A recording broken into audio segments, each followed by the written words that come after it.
I want to tell you about an essential vitamin you've probably never heard of. If you're a parent or plan to be one, it might be more important to your child's growth than all other vitamins combined, and only you, a parent, can provide it. I call it vitamin N, the word no. More and more children, I find, are suffering from vitamin N deficiency, and they, their parents, and our entire culture are paying the price. Let me illustrate my point with a story that's quite typical. A father, I'll call him Bill, gave his son, age 5, pretty much everything the little boy asked for. Like most parents, Bill wanted more than anything for his son to be happy, but he wasn't. Instead, he was petulant, moody, and often sullen. He was also having problems getting along with other children. In addition, he was very demanding and rarely, if ever, expressed any appreciation, let alone gratitude, for all the things Bill and his wife were giving him. Was his son depressed, Bill wanted to know? Did he need therapy? His son, I told him, was suffering the predictable ill effects of being overindulged. What he needed was a healthy and steady dose of vitamin N. Overindulgence, a deficiency of vitamin N, leads to its own form of addiction. When the point of diminishing returns is passed, and it's passed fairly early on, the receiving of things begins to generate nothing but want for more things. One terrible effect of this is that our children are becoming accustomed to a material standard that's out of kilter with what they can ever hope to achieve as adults. Consider also that many, if not most, children attain this level of affluence not by working, sacrificing, or doing their best, but by whining, demanding, and manipulating. So in the process of inflating their material expectations, we also teach children that something can be had for next to nothing. Not only is that a falsehood, it's also one of the most dangerous, destructive attitudes a person can acquire.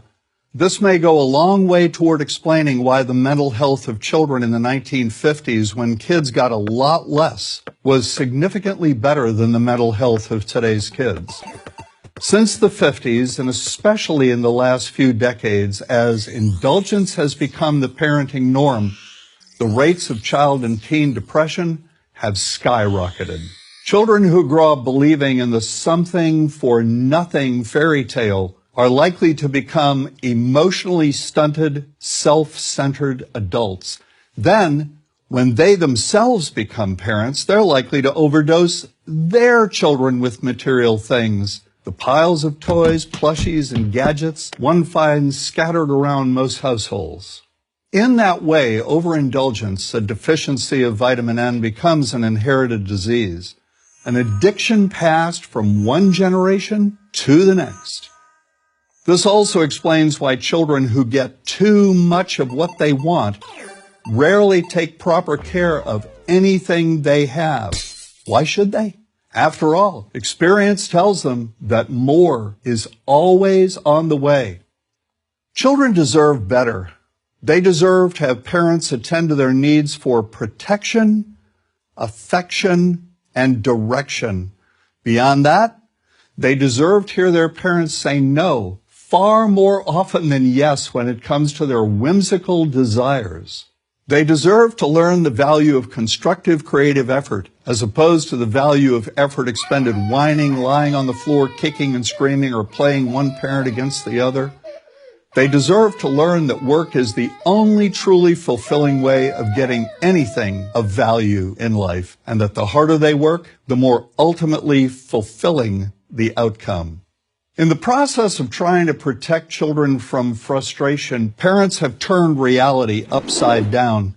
A child raised in this topsy-turvy fashion may not have the skills needed to stand on his or her own 2 feet when the time comes to do so. Here's a simple rule. Turn your children's world right side up by giving them all of what they truly need, but no more than 25% of what they simply want. I call this the principle of benign deprivation.